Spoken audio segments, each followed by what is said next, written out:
My name is Fonda Whitman. I'm 35 years old, born and raised in Greenville, South Carolina, a town where silence echoes louder than praise, and being the middle child meant being invisible. My mother called me a failure more times than she called me by name. And yet, the story I'm about to tell you ends with a billionaire CEO, a corporate empire, and the kind of reckoning even karma might envy. It began, as most quiet tragedies do, in the kitchen. I was 16 the first time my mother said it plainly, "You're just not like Amanda." No heat. No malice. Just a simple fact spoken over the sound of sizzling eggs, like weather or traffic. Amanda was my older sister, the family's pride, their golden girl. She played violin in Carnegie Hall before she could drive, got a full ride to Duke, and made the honor roll like it was a birthright. And me? I was the girl who loved taking apart toaster ovens and fixing old radios. The one who taught herself code in the back room of the library while Mom drove Amanda to music competitions and my little brother Tyler got ice cream for managing a C in history. No one clapped for me when I stayed up learning JavaScript. No one threw parties when I built my first app at 17. Instead, I was told, "Fonda, you need to stop wasting your time on computers and get serious about life." What they meant was, be normal. Do something they understood. Marry well. Maybe become a nurse. I still remember sitting at the kitchen table that summer. Amanda was visiting from Duke, and my parents had invited her professor to dinner. My mom was practically vibrating with pride, fixing Amanda's hair and fussing over her outfit. When the professor asked what I was passionate about, I said, "I want to start a company someday. Something that helps small businesses use data better." There was a silence. My mother forced a smile and said, "Fonda's still trying to find her path." Then she offered him more potatoes.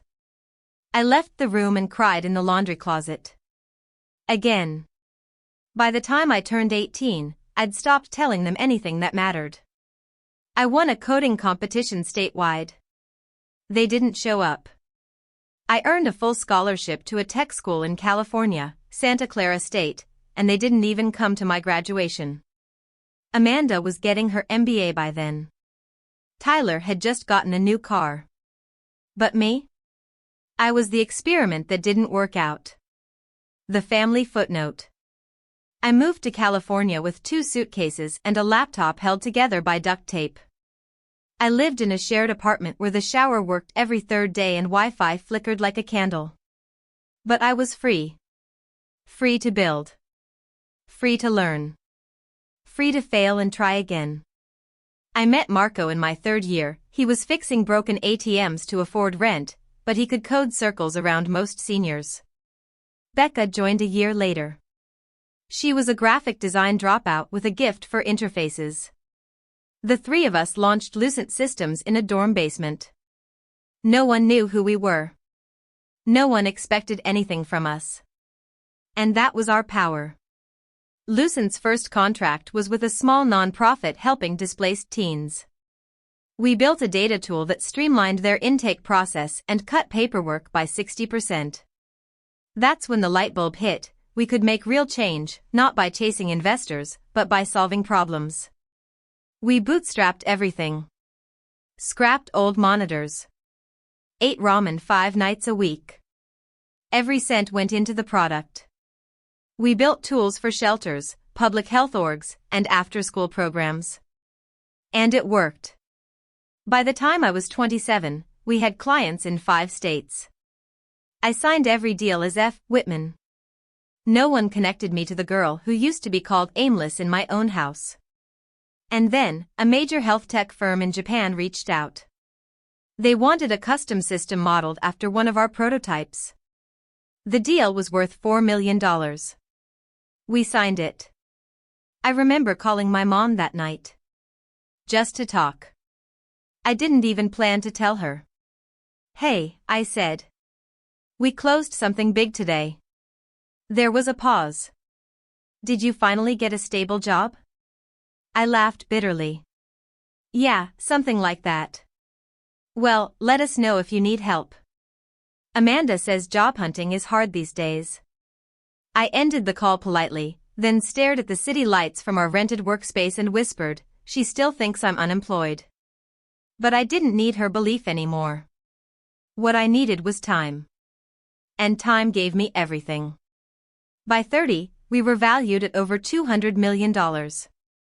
By 33, we acquired 2 smaller tech firms and expanded into Asia. I never once posted it online.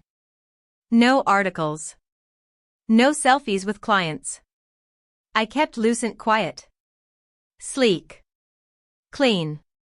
Efficient. And then came the deal that changed everything. Stormwell Capital was liquidating assets, and one of its major holdings, a health data infrastructure firm called Miradata, was being sold. The board approached us about a potential partnership. What they didn't know was, we were already preparing to buy them out. And who worked at Miradata? Amanda. The sister who once laughed when I said I wanted to build something that lasted. The sister who still introduced me at family reunions as, my sister Fonda. She does something with tech. I didn't correct her. I never corrected anyone. Until that day. It was the 4th of July, and Mom had invited me home for the annual backyard barbecue. I hadn't been back in over a year. Not since Tyler's birthday, when no one asked me a single question about my life. But I went. Just to see it one last time. Amanda was there with her new boyfriend, a lawyer named Miles. Tyler had brought his girlfriend, too. My parents beamed at them like they'd walked off a Christmas card. And me? I got asked to help with the dessert trays. I didn't say a word. Until the man in the Range Rover pulled up. Amanda jumped to attention. "That's my boss," she whispered.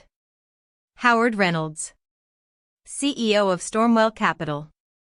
He stepped out, looked around, and then froze. His eyes locked on me. "Audrey Whitman," he said. "That's my middle name. Fonda Audrey Whitman." I nodded. His face changed. "Madam CEO," he said, loud enough for everyone to hear, "the deal is done." For a moment, no one spoke. The backyard, once humming with chatter, clinking glasses, and Amanda's rehearsed laughter, fell into stunned, vacant silence. "Madam CEO." Howard Reynolds had said it like a confirmation, like the final line of a play no one knew they'd been acting in until now. My father blinked. My mother's hand, still holding a spoon, trembled slightly. Amanda's smile evaporated, and her grip on Miles' arm loosened. "Madam CEO?" Amanda echoed, barely audible. Howard nodded. "Fonda Audrey Whitman, CEO of Lucent Systems. We've been working together for over half a year on the Miradata acquisition." He glanced toward Amanda, slightly amused. "You didn't know?" She stared at him, her face draining color like paint fading in acid rain. "No. I didn't even know she worked in corporate tech." "Well," Howard said, stepping back and adjusting his cufflinks, "then you've had quite the surprise." I stayed still, letting the silence do what words couldn't. Letting them stew in the echo of their own assumptions. Mom opened her mouth, then closed it again. Dad looked from Amanda to me like someone had just switched the language of his life. Amanda finally recovered her voice. "Wait. You're Lucent? You're the one acquiring Miradata?" "Not me alone," I said quietly. "I have a team. But yes, Lucent is acquiring your division's parent company." Amanda stepped back like she needed space to breathe. "But why didn't you tell us? Why didn't you say anything?" I smiled faintly. "Would you have believed me?" No one answered. They didn't need to. The answer had already been spoken in every family dinner I was asked to serve, not sit at. Every time I was told to help with chores while Amanda's achievements were celebrated with champagne. Howard looked between us and chuckled. "Well, I didn't mean to drop a bomb at your family gathering. I just came to deliver the signed term sheets and shake the hands of people building the future." Amanda, I'll see you at the office. He turned and left with a casual grace that made it all seem rehearsed. The sound of his Range Rover pulling away was the only thing that moved the stunned crowd into motion again. I turned to my mother, whose face now looked like a crumpled paper napkin. You never told us, she whispered, barely above a hush. You were always so quiet about your job. I tried, I said calmly. But you always changed the subject. Or told me I should be more like Amanda. Dad cleared his throat. You're really running that company? The one in the papers? Yes. And you're worth how much? I shrugged. That's not really the point. Tyler finally spoke, rubbing the back of his neck. I always thought you were just freelancing. You know, building websites or whatever. I turned to him. Do you remember when I sent a link to our Tokyo office opening? You said cool pic and never asked what it meant. He blinked. Yeah, wow. Amanda was still staring at me, her voice brittle.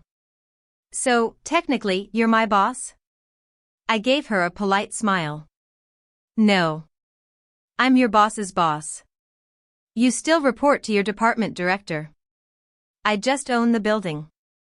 The air thickened with something more than shock now, pride, maybe, mixed with humiliation. But mostly the shame of realizing they had misjudged someone who had given them every chance to see her. And they'd looked away every time. Mom stepped forward, her voice trembling. I never meant to. I thought you were chasing a dream that couldn't go anywhere. I just wanted you to be safe. You wanted me to be safe in a world you understood, I said softly. But that wasn't the world I belonged to. And when I tried to tell you that, you called me a failure. My mother's eyes glistened. I didn't mean it like that. But that's how it felt, I replied. Every single time. Amanda's eyes narrowed, trying to hold her composure. So what now? You want to humiliate us? Rub it in our faces? No, I said. I want to move forward. But I won't shrink anymore to make other people comfortable. And just like that, something shifted in the room, not just in the yard, but inside my bones. Years of silence, of nodding and smiling and quietly pouring lemonade while others talked over me, began to burn away. I was no longer the girl they dismissed at dinner. I wasn't just doing something with computers. I was the woman they never saw coming. Aunt Laura finally broke the tension. I just Googled you. Of course she did. She blinked in disbelief at her phone. It says here Lucent Systems is revolutionizing non-profit data platforms and medical record transfers, internationally. This article calls you the architect of ethical tech. I nodded. That's Becca's phrase. My co-founder. She handles brand messaging. Dad looked at me with a new expression, something between confusion and reluctant admiration. You built all that? Not alone, I said. But I led it. Quietly. Because no one ever thought to ask. For the rest of the evening, no one said much. The party didn't end, but it never recovered. Conversations became whispers. The fireworks never got lit. Amanda barely looked at me. And my parents, for the first time in my life, looked like they didn't know what to say. And that was okay. Because for once, I wasn't waiting for their words. I had already found mine. The next morning, the barbecue's echoes still hung in the air like smoke that refused to fade. I had driven back to my hotel before dawn, needing time and space to breathe. My phone was flooded with missed calls from Aunt Laura, a string of emojis from Tyler, and a vague message from my mom that simply read, "Can we talk before you leave town?" I didn't reply. Not out of malice, but because I needed the silence to settle. After so many years of being spoken over, misunderstood, minimized. I wasn't going to rush into making everyone feel better just because the truth had finally exploded like a firework no one expected.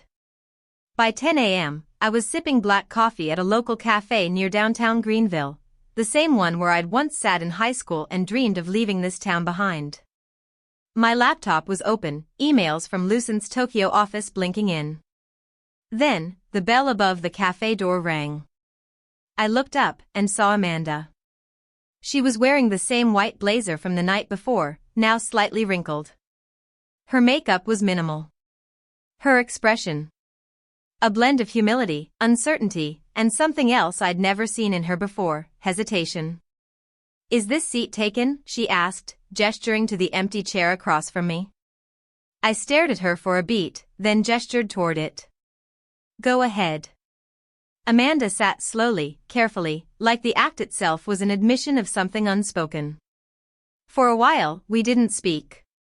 The sounds of spoons clinking on ceramic plates and espresso machines filled the quiet between us. Finally, she broke the silence. "You know, I've been working at Miradata for almost 9 years. I clawed my way into strategy by playing everything by the book. By never failing. By always knowing what to say in the room." I nodded. "That's one way to build something." She looked down. And yet, last night, for the first time in my life, I felt like I was the one standing outside the room. I sipped my coffee. "I used to think I knew who you were," she continued. "The sister who didn't have direction.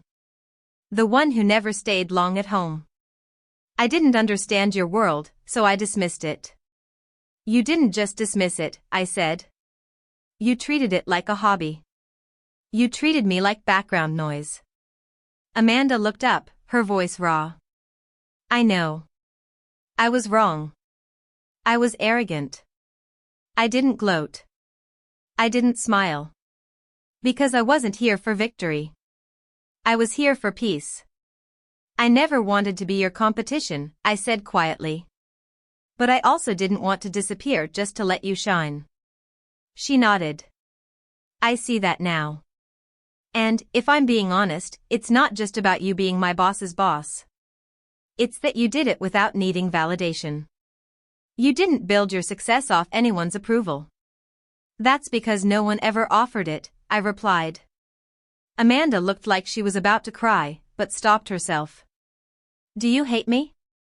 "I did," I admitted. "For years. Not because you were successful. But because you acted like there was only room for one of us to matter. And now? Now. I think we both need to figure out who we are without the roles we were assigned."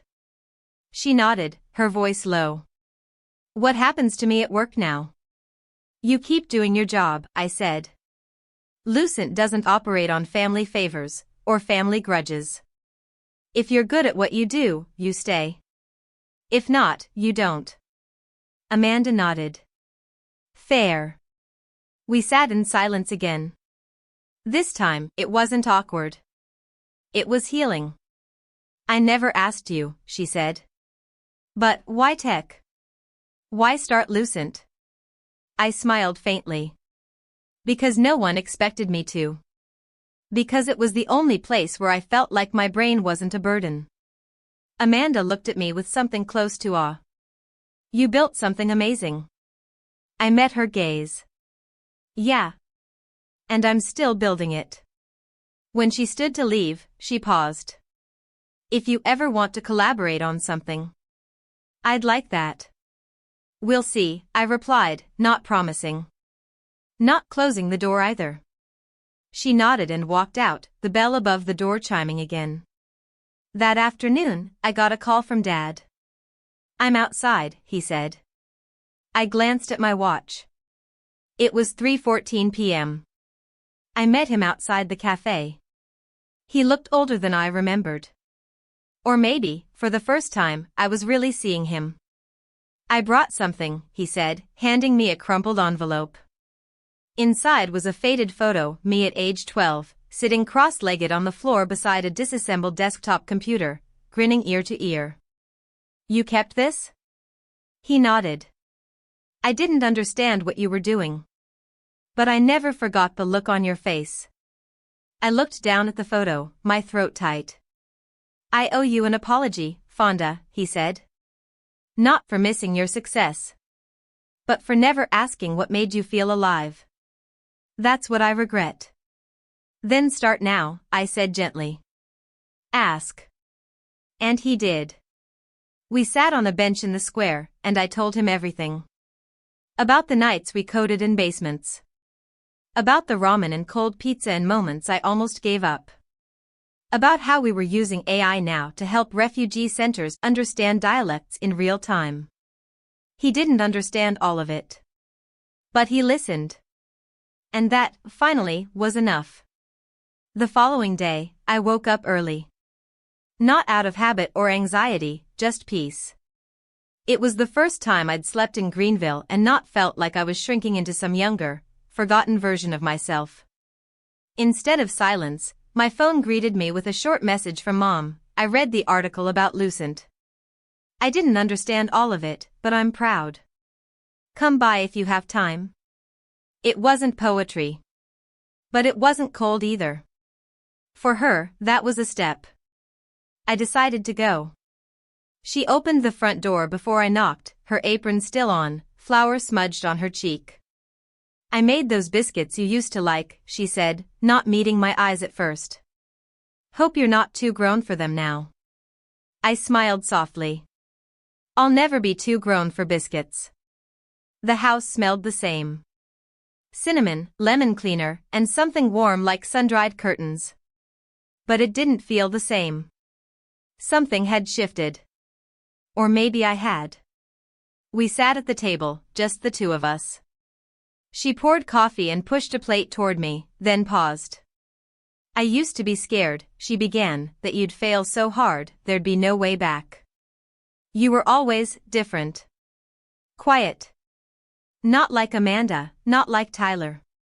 And I didn't know how to support that. I listened. I thought if I pushed you toward something safe, like nursing or teaching, you'd be okay. I didn't realize what I was doing was pushing you away. I nodded, slowly. It felt like you didn't want me to dream. I didn't, she admitted. Because I didn't understand dreaming beyond what I could control. Her hands trembled a little as she placed the butter dish between us. But then last night, when Mr. Reynolds called you Madam CEO, Fonda, I felt like I'd missed your whole life. I didn't say anything. The silence didn't need to be filled. It needed to breathe. She reached into a drawer and took out a yellowed sheet of paper. This is from when you were 10. A teacher sent it home. Said you created a game on a classroom computer that kept the other students learning multiplication tables. She handed it to me. I remembered that day. I'd stayed up until midnight tweaking the code, just for fun. You had genius in you from the start, she whispered. I just didn't know how to name it. That's the thing with being misunderstood, it makes you spend your whole life doubting your own definitions. Until someone finally sees you, even if it's years too late. She wiped her eyes. Do you hate me? No, I said. But I resented you for a long time. That's fair. I just wanted you to ask. To be curious. Not about the success, but the process. She nodded slowly. Then let me ask now. What does Lucent really do? And so I told her about open source infrastructure, about predictive tools for crisis shelters, about how we use natural language processing to translate regional dialects into readable formats for health clinics. She didn't interrupt. She didn't pretend to understand all of it. But she asked. She cared. And that mattered more than 1,000 empty compliments. Later, we stood by the window together, sipping coffee as kids rode by on bikes outside.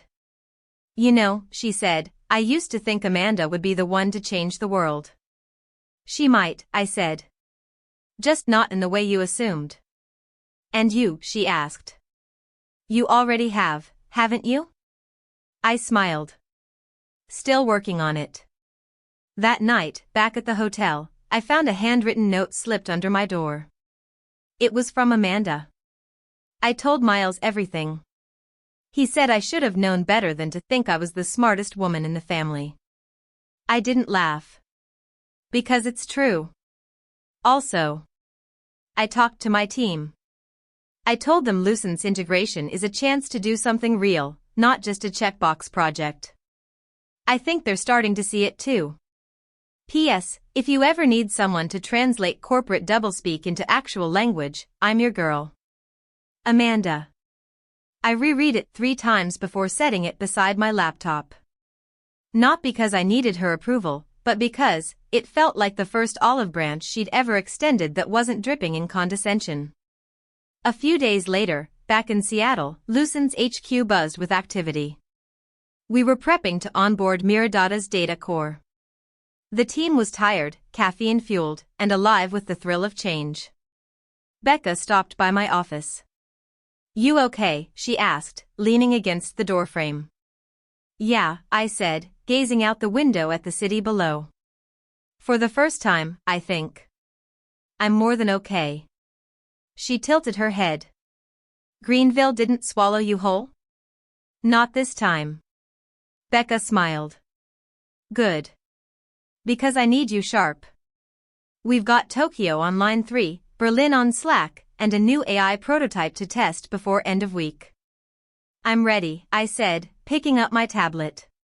"Let's build something bigger." And for the first time in a long, long time, there was no more pretending, no more hiding. Just truth. 3 weeks passed. The ink dried on the acquisition papers. Lucent officially owned Miradata, and for the first time in my professional life, my name, Fonda Whitman, was printed in bold across headlines I had never asked for. Quiet CEO behind $480 million tech takeover stuns corporate world. Meet Fonda Whitman, the woman who built an empire without a single LinkedIn post. Becca laughed when she read that one. "Finally, someone's noticed the ghost in the machine," she said, tossing the paper onto my desk. But I wasn't celebrating. Not really. Because the higher I climbed, the more I felt the weight of being seen. The freedom I had in anonymity, the safety of being underestimated, was gone. Now everyone wanted a quote, a podcast, a photo in front of a clean whiteboard with trendy jargon swirling behind me. I declined every media request. Still, something shifted. At work, my team looked at me with more reverence now. At board meetings, investors stopped talking over me. Even the doubters leaned in when I spoke. But the strangest shift of all came from Amanda. She called me one Friday morning. Not about family, not about the past. About product. "Fonda, we've got a bottleneck in the compliance reporting system," she said, her tone all business. "The dev team at Miradata's still running legacy scripts. Lucent's tools can't parse it fast enough. Can you send me the exact flowchart? It's in your inbox already. Slide 4 has the real mess." That was it. No preamble. No ego. No posturing. And you know what? She was right. I called in 2 engineers, spent an hour with Amanda's team on a virtual whiteboard, and by the end of the day, we had a working prototype that not only fixed the slowdown, it improved processing time by 32%. When the team clapped in the Zoom room, Amanda smiled faintly. "I guess I'm not the only Whitman who gets things done." "Never was," I said, closing the call. Later that evening, as the sun dipped behind the Seattle skyline, I sat in my quiet office with the windows open. A soft breeze filtered in, rustling the corner of a framed photograph on my shelf. It was me, Marco, and Becca, back when we signed our first shelter contract. We were sitting on milk crates, holding fast food and scribbled wire frames, grinning like we'd just won the lottery. We had no idea what was coming. I glanced at the new photo beside it, Amy and Amanda, standing in the server room 2 days ago after solving that integration issue. She'd insisted on a photo. Proof that we didn't kill each other, she'd joked. We were both smiling. Not just for the camera. But because, in that moment, we had finally stopped being opponents. Later that night, my phone buzzed with a message from Tyler. "Just wanted to say congrats. I heard about the Tokyo rollout. Crazy stuff. Proud of you, sis. P.S. Can I invest in Lucent somehow, or is that like insider trading? LOL. I smiled and typed back. Not insider trading if you're a silent partner. Emphasis on silent. He replied with a thumbs up. The next morning, I visited our Seattle operations floor. Most of my staff were under 30, brilliant and hopeful, working not just for a salary but for the mission, to make tech work for people who'd been forgotten. A new intern named Eliza approached me nervously. Ms. Whitman, she asked. Sorry, Madam CEO? I read your interview in Forbes Women. I wanted to say, thank you. You're why I applied here. I raised an eyebrow. Really? I always thought I had to choose between being invisible or arrogant. But you just do the work. You make space for people. That matters. I paused, not sure how to respond. Because she wasn't just praising me, she was seeing the girl who used to sit in a South Carolina library, dreaming of building something that mattered, and never being invited to sit at the table. You're welcome, I said softly. And Eliza? You don't need to choose between those things. Just lead with clarity. The rest follows. She smiled and walked off. And for the first time, I realized something. I had become what I needed when I was her age. That night, I flew back to Greenville. Not for business. Not for a fight. For Grandma. She was turning 87, and Mom had insisted we do a small family dinner. No fireworks, no speeches. Just food, photos, and stories. I almost said no. But then I remembered something Grandma whispered to me years ago, when I was crying in my bedroom after Mom dismissed my scholarship. Baby, the world may not clap for you yet. That just means you're still writing your verse. She'd always seen me, even when no one else had. So I went. The dining room was smaller than I remembered. The wallpaper hadn't changed. The same ceramic rooster clock still ticked near the window. But the energy was different. My dad pulled out a chair for me. Amanda poured my water. And Mom, she smiled and said, we saved you the best seat. Not the side table. Not the leftovers. The head of the table. Grandma squeezed my hand. Told you they'd catch up eventually. I laughed. They're stubborn, but teachable. We ate. We laughed. We told stories. For once, no one asked about my love life. No one mentioned Amanda's promotion. No one compared GPA scores, salaries, or job titles. They just asked how I was. And they listened. When dinner ended, Tyler stood up and clinked a fork against his glass. Okay, before we go, can we just agree on one thing? Fonda's the most badass one out of all of us. Amanda nodded. I second that. Mom whispered, I third it.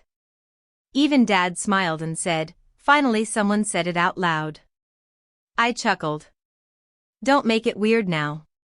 But inside? Inside, something healed. Not because I needed their applause. But because they finally saw the person I always was. The next week, everything moved fast. Lucent Systems officially onboard over 600 Miradata staff across 5 divisions. Integration training sessions kicked off in Tokyo and Austin. And I, quietly, deliberately, stepped into the role of visible CEO. Not flashy. Not loud. But undeniable. Our communications team suggested we do a Founders Spotlight video for the company's 10-year anniversary. I almost said no. But then Becca leaned over in a late-night meeting and said, Fonda, it's time. You've spent enough years hiding. Now let them see the hands that built this. She was right. The day of filming, I stood in front of a dark backdrop in a plain black blazer and jeans, no makeup team, no staged lighting. Just a quiet room, one camera, and me. They asked, what would you tell your younger self? I paused. Then answered, I'd say, they won't understand you at first. That doesn't mean you're wrong. Keep building. Keep writing your verse. You don't need their applause, you just need to stay true. They asked what success meant to me. Freedom, I said. Not just financial. But the freedom to create without asking permission. To show others that value doesn't always wear a suit or have a perfect resume. When the video dropped, it got 1.2 million views in 3 days. But the number didn't matter. It was the emails that came pouring in from women across the world. From girls in rural towns who said they'd never seen someone like me, reserved, analytical, unpolished, at the top. From a retired black librarian in Mississippi who said, I never had the chance to build what you built, but I feel seen through you. From Amanda. Your video made me cry. I finally understand what it means when people say build in silence. You weren't avoiding us. You were protecting the dream. I'm proud of you, sis. Deeply. I read that one twice. And then replied. Thanks. I'm proud of you too, for growing past the pedestal. Around that same time, I received a formal invitation to speak at the National Tech for Humanity Summit in Washington, D.C. Main panel. Keynote speaker. The Fonda from 10 years ago wouldn't have believed it. But the Fonda now? She packed her bag, pressed her shirt, and flew out. Backstage before the speech, I sat quietly, watching the crowd settle. Hundreds of people. Executives, activists, founders, students. And somewhere in the second row? Amanda. Mom. Dad. Even Tyler. They'd surprised me by flying in. When I walked out onto that stage, the applause felt deafening. But I didn't let it define me. I walked to the podium, adjusted the mic, and said, My name is Fonda Whitman. I'm a software engineer by trade, a systems thinker by nature, and a builder by necessity. For years, I was called a failure, not because I lacked talent, but because I didn't fit the mold. A pause. I wasn't the loudest. Or the most celebrated. I didn't go viral. I didn't shout. But I kept showing up. I kept writing my story, in lines of code, in late-night calls with non-profit directors, in strategies that helped real people thrive. I looked out at the crowd. Sometimes the people you love won't see you until the rest of the world does. But don't let that stop you. Because being underestimated isn't always a curse. Sometimes, it's your greatest freedom. The crowd rose to their feet. Amanda clapped with both hands. Mom was wiping her eyes. Dad looked stunned, still catching up. Afterward, in the green room, Amanda walked in and pulled me into a hug.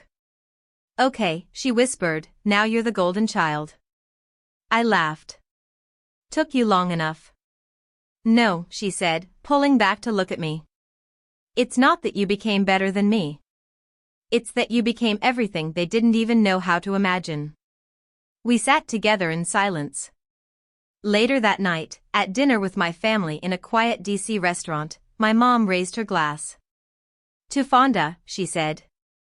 The daughter we didn't understand, but who taught us more than we ever taught her. Tyler leaned in. Can I be head of PR for Lucent one day? I smiled. We'll see. Maybe after you pass the coding test.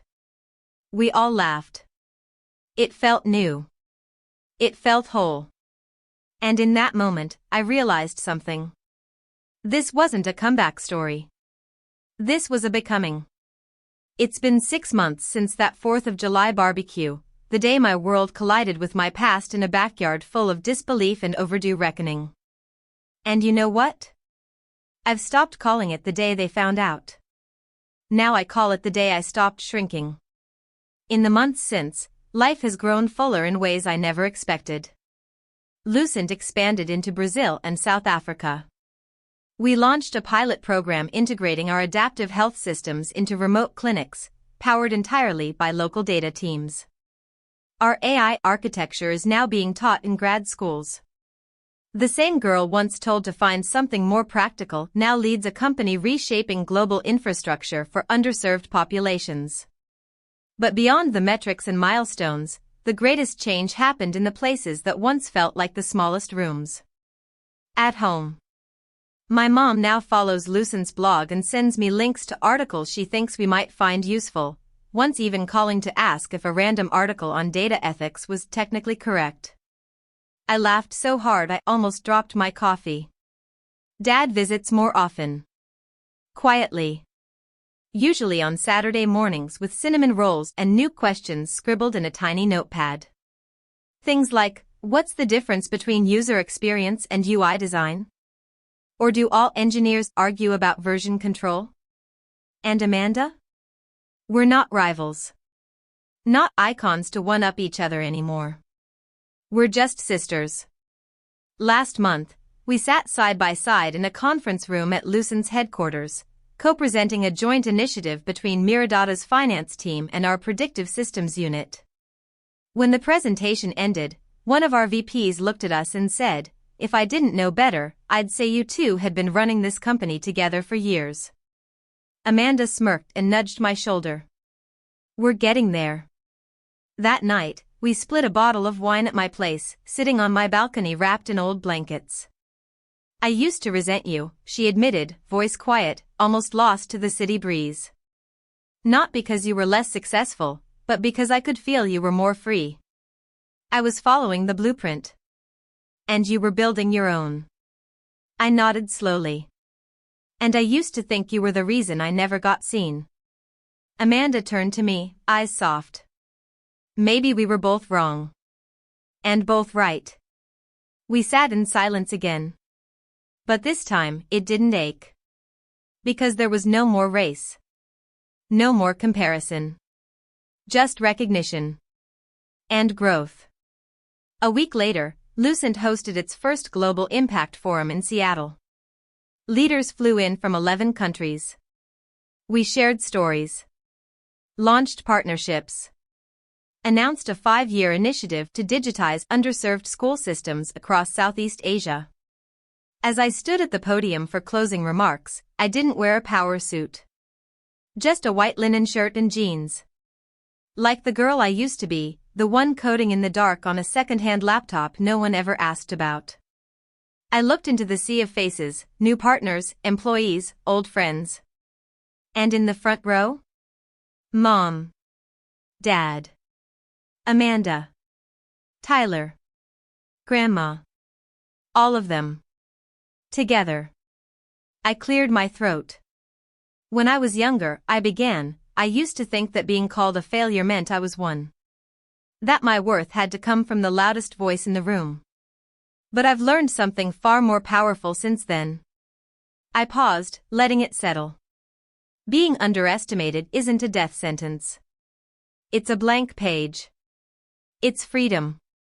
It's a chance to write a new story without anyone grading you before the first sentence is done. I glanced at my family. At some point, I stopped waiting to be invited to the table. I just built my own. The audience stood, clapping. But I didn't need the sound to validate me. The applause was just a reminder of what I already knew.